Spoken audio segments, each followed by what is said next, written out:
Hi అందరికీ. Morning ఒక video చూసిన ఈటెల రాజేందర్. అరే ఓ చిల్లర్ గాని మాటలు ఎందుకురా మాట్లాడుతున్నావు? నువ్వు ఎంపీవా లేకపోతే చిల్లర్ గానివా? రేవంత్ రెడ్డి గురించి ఏదో మాట్లాడుతున్నావు కదా, నువ్వు ఎంపీగా గెలిచి నువ్వేం బీక్తున్నావురా? నువ్వేం తీసుకొస్తున్నావురా? ఎంపీగా గెలిచి మల్కాజ్గిరి పార్లమెంట్కి ఏం తీసుకొచ్చినావు ఈ రోజు దాకా? ఒక్కటి తీసుకొచ్చినా అని చెప్పురా. అరే ఓ చిల్లర్ నా కొడక, నువ్వు బీసీలోకి ముతిరాజులకి ఏం పీకి చేసినావు ఈ రోజు దాకా? ఏం చేసినావు అని మాట్లాడుతున్నావురా? నువ్వేదో పీకి పొడుస్తున్నావు అని చెప్పి మీ మోడీగాడు ఏదో వీక్తున్నా అని చెప్పేసి నువ్వు మాట్లాడుతున్నావు. నువ్వు నీకే శాతం అయితే లేదు.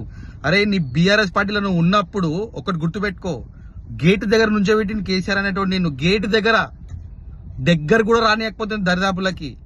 అర్థమవుతుందా?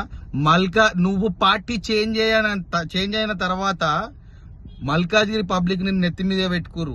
నువ్వేం బీకినవురా చిల్లర్ నా కొడుకరే? నువ్వు దమ్ముంటే రేపు పొద్దుగాల నిజంగా నువ్వు మోగోనివైతే, అర్థమవుతుందా రే ఈటెల రాజేందర్, సవాల్ చేస్తున్నా, రేపు పొద్దున యూత్ కాంగ్రెస్ అంతా కదిలొస్తున్నాము, దమ్ముంటే ఆపు నా కొడక.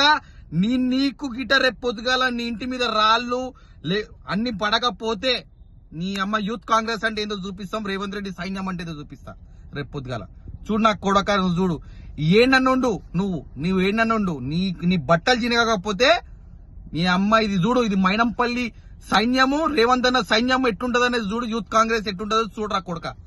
ఒక్కొక్కరిని బట్టలు చింపకపోతే అడుగుర్రి. ఏం మజాక్ అయిపోయిన అదరా? ఊ అంటే సీఎం అంటే చేస్తూనే ఎందుకురా కట్ట పెడుతురు చిల్లర్ నా కొడుకున్నారా మీరు?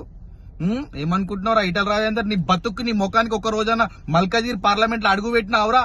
బద్మాష్ నా కొడక.